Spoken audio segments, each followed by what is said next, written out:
Começa agora o Trajetória, um programa sobre a memória viva de professores e pesquisadores da Universidade de São Paulo.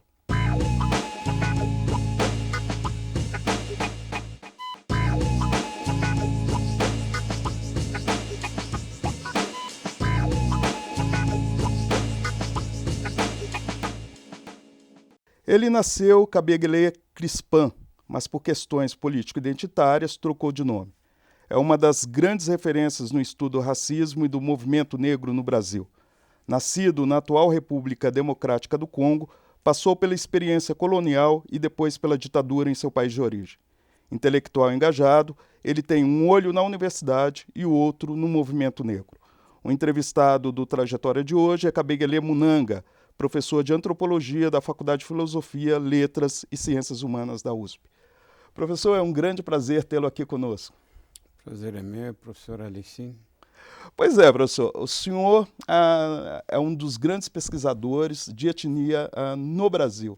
Como o senhor vê a questão étnica atual neste país? Bom, a questão étnica nesse país avançou.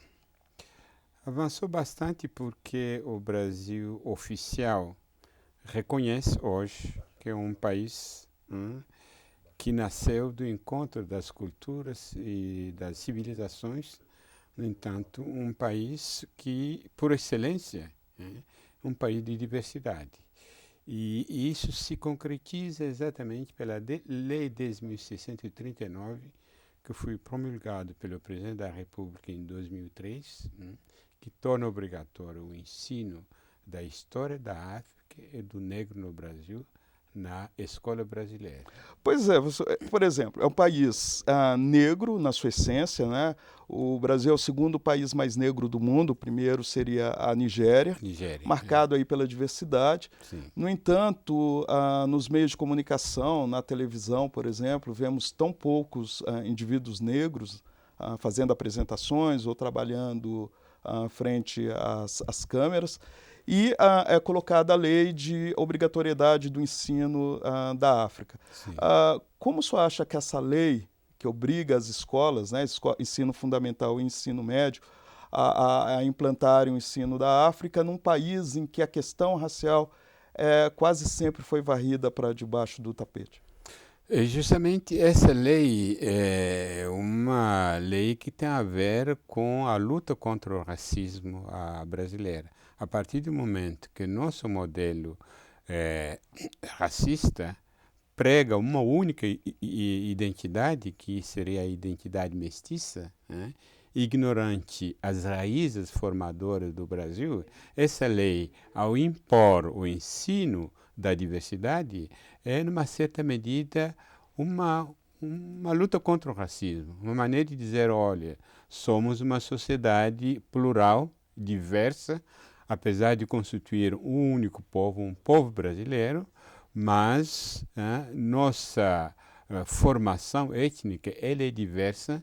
Devemos, na formação do cidadão, ensinar os outros, a história dos outros, a cultura dos outros que contribuíram na formação do Brasil. Numa certa medida, essa lei podemos considerá-las como um dos aspectos das políticas de ação afirmativa, porque você não pode lutar contra a desigualdade sem reconhecer a diferença, sem reconhecer a existência do outro. No caso, o estudo da história da África envolve uma série de complexidades. A Universidade de São Paulo, por exemplo, quando a gente pega a estrutura curricular dos cursos, a gente vê que hegemonicamente é eurocêntrica, né? Então, é a valorização dos pensadores europeus, a ênfase na Europa, a ênfase na Grécia Antiga. No caso, a universidade também, ela não deveria ter uma preocupação em incluir também no seu currículo a história da África ou mesmo do Oriente?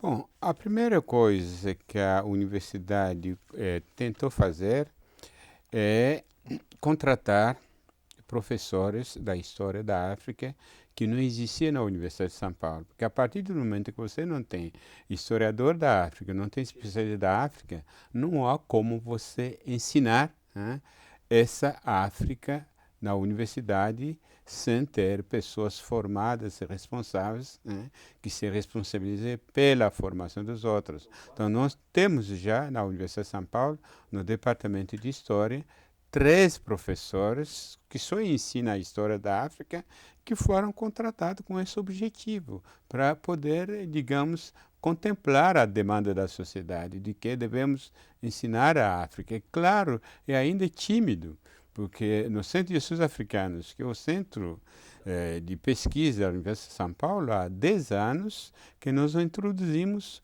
um curso,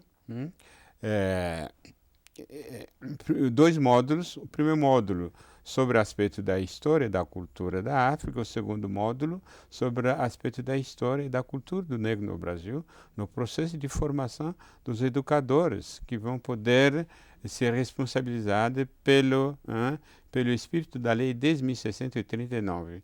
É claro, ainda é tímido, porque esse curso é um curso de difusão cultural, não uma matéria obrigatória. Deveria ser uma matéria obrigatória, que faria parte do currículo, da grade curricular do nosso curso de graduação.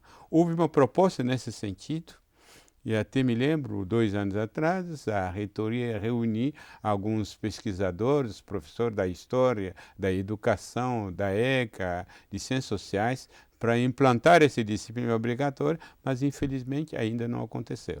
Nós temos inclusive um depoimento falando da preocupação do senhor em formar esses novos pesquisadores com uma nova visão. Esse contato com a África reabilita uma forte matriz, né, da nossa formação.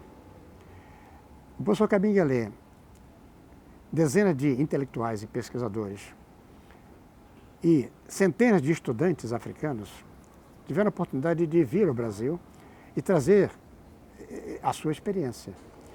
O Kabengele, na realidade, por exemplo, faz parte de um grupo de intelectuais, e ele é a pessoa mais destacada desse grupo, de exilados políticos e intelectuais. O professor Mourão conversou com o então reitor Miguel Reale da vinda de um jovem que estava com dificuldades políticas no seu país de origem, que vivia uma sanguinária ditadura, né? O professor Miguel Reale apoiou a iniciativa, e aí o professor Kabengele teve acesso à Universidade de São Paulo, né? O professor Kabengele é uma pessoa que se caracteriza pela sua afabilidade, pela sua competência, pela sua discrição e modéstia. Eu tenho a honra de ser um velho amigo do professor Kabengele, e temos uma brincadeira de muitos anos. Eu sempre achei um homem, Kabengele Mulanga, muito bonito, né, muito musical, né? E um dia, na presença do colega Renato Queiroz, eu propus: Kabengele, você não quer trocar de nome? Troco, está trocado. Então, de muitos anos para cá, toda vez que nos encontramos, ele me chama de Jeremias, ele me chama de Kabengele e eu chamo de Jeremias. Então nós temos essa troca de nomes, né? Também a afinidade que nós temos, né? Pois é, professor, nós tivemos aí o José Jeremias Filho, né, que é professor de Sociologia da Faculdade de Filosofia, Letras e Ciências Humanas. E ele chega a mencionar uma coisa, né, que ele fala que o senhor é um legítimo exilado político intelectual. Né? E isso acaba tendo um peso bastante grande, né, porque é alguém que sai de uma região em conflito e começa a ter uma preocupação social muito grande com outro conflito que é ocultado, né, na nação, que seria a questão aí do racismo, do preconceito, e o senhor se torna uma voz intelectual dessa causa, né, no seu novo país.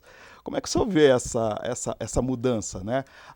O conflito que o senhor vivia lá, o senhor acha que é muito diferente do conflito que se vive hoje, o negro brasileiro vive hoje? Sim, a minha transformação tem a ver com a própria trajetória, a minha própria formação. Eu fui formado em antropologia africana, inclusive eu fui o primeiro antropólogo formado na Universidade Oficial do Congo.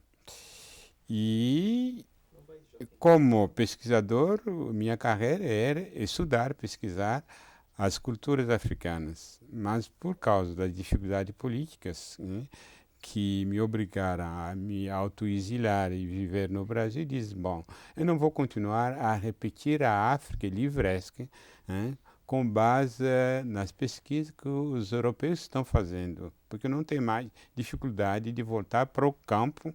Então, eu encontrei uma outra África dentro do Brasil, né, que é os afrodescendentes. Bom, encontrei pelo menos um tema, uma área de pesquisa, né, que faz parte, de uma certa medida, da minha realidade, porque quem viveu 20 anos de colonização, no meu caso, e quem é descendente de escravizados, que ainda é vítima de preconceito na sociedade brasileira, parece que nós temos aqui uma aproximação em termos de oprimidos. Eu me senti mais à vontade de abraçar os estudos sobre a realidade do negro, de me tornar, ou que me tornei, como uma referência de muitos jovens, muitos educadores, e eu me pergunto o que teria sido como intelectual se não teria abraçado a questão do negro no Brasil. Sobre essa questão da formação dessa legião de intelectuais que o senhor formou nas últimas décadas no Brasil, nós vamos falar no próximo bloco. Ok. O Trajetória volta em instantes.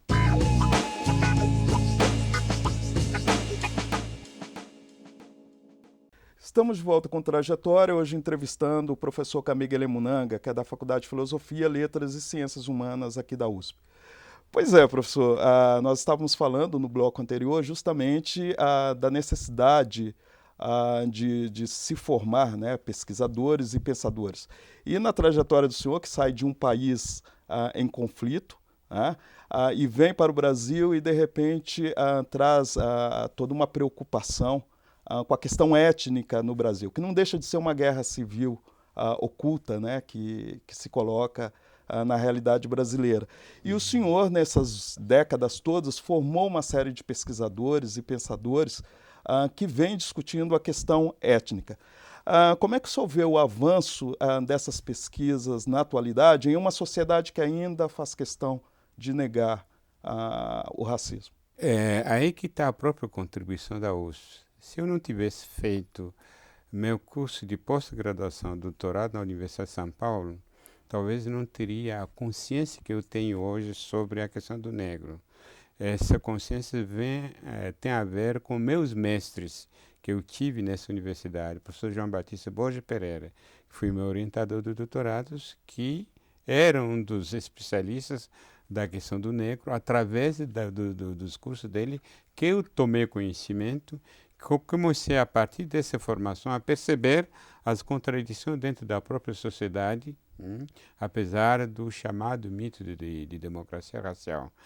Então, eu fui nesse sentido que mudei a minha linha de pesquisa, deixei de estudar a África para estudar o Brasil. E quem é professor na Universidade de São Paulo tem que formar os outros, né? Então, eu escolhi a linha de pensamento, a área das relações raciais interétnicas e justamente a questão do negro. Eu, como pesquisador, creio que os resultados da minha pesquisa deveriam contribuir à formação dos outros. Nesse sentido que muitos jovens, branco e negro, entraram na universidade e me procuraram como orientador. Muitos frequentaram a minha disciplina, Teoria sobre Racismo e Discurso Antirracista, que o meu colega professor frequentou também, quando fazia mestrado na USP, e foi tudo uma escola, uma visão diferente de uma pessoa que está na academia, mas que tem uma visão um pouquinho diferenciada, porque eu estava como sempre com um pé na academia,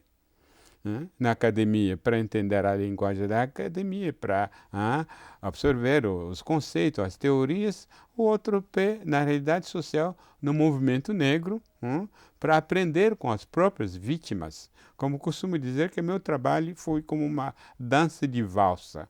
Um pé na frente na academia, o outro atrás no movimento negro, com as bases sociais. Isso me ajudou a crescer a corrigir meu próprio pensamento, a corrigir os conceitos que vinham da academia, a partir da experiência das próprias vítimas, de jovens do movimento negros, com quem eu aprendi muito. Como é que o senhor vê, como é que o senhor atribui as diferenças entre essas diferentes formas que o racismo pode adquirir? Essas diferenças têm a ver com os próprios modelos racistas que foram desenvolvidos nesses países. O caso da África do Sul, o regime do Apartheid, o caso dos Estados Unidos, principalmente no sul dos Estados Unidos, com as leis chamada Lei Jim Crow, que era uma forma de racismo segregacionista, mas segregacionista com base nas leis. Um racismo institucionalizado, um racismo baseado no modelo da busca da pureza racial. Nosso racismo pegou caminho diferente, e por isso que é difícil de entendê-lo, é difícil de decodificar o racismo brasileiro, que há sempre essa ambiguidade. Amanhã você escuta alguém dizer, olha, as pesquisas mostraram que as mulheres negras ganham menos que as mulheres brancas com a mesma formação. Dia seguinte você escuta um jornalista, um deputado dizendo, não, é falso, nossa questão é uma questão simplesmente econômica. Então sempre essa ambiguidade, sim ou não, não somos todo o tempo. A tal ponto que o livro publicado em 1996, a partir da pesquisa de opinião da Folha, chama nosso racismo de racismo cordial. Isso explica essa ambiguidade, como que um racismo pode ser cordial se cria vítima na sociedade. Então, esses dois modelos são diferentes. O outro um modelo de um racismo claro, institucionalizado, o outro um racismo que tem sua expressão, passa pela sutileza. Mas passar pela sutileza não quer dizer que esse racismo não cria vítima. Cria também suas vítimas, porque tem uma dinâmica diferente da dinâmica da outra sociedade. O senhor considera, então, o racismo brasileiro, por ele não ousar dizer o próprio nome, ele se torna um racismo mais nefasto e mais complexo? Ele se torna difícil de combater. Em primeiro lugar, ele prejudica a formação da consciência dos membros da sociedade, da consciência tanto das vítimas quanto dos discriminadores, porque ele não se expressa claramente. E como ele é sutil, as vítimas não se conscientizam, não se mobilizam, toda a sociedade não se conscientiza, não se mobiliza, não cria mecanismo de solidariedade. Então, por isso que ele é mais difícil de combater, que onde ele foi praticamente implantado pelas leis, porque a luta é mais fácil. Você luta contra as leis. Uma vez as leis suprimidas, você vai em busca das políticas objetivas, política de ação afirmativa. No Brasil não tem nem lei, você não sabe nem por onde começar. E a questão da política afirmativa, né? A cota faz parte do conjunto de políticas afirmativas. Como é que o senhor vê a questão das cotas? Olha, a questão das cotas, para mim, é aquela coisa, tem uma inércia muito grande do mito de democracia racial. Mas andou muito. Porque você pensar que em 10 anos, a partir das primeiras ações afirmativas na Universidade Estadual do Rio de Janeiro, o UERJ, na Universidade Norte Fluminense, depois na UNEB, são praticamente 10 anos.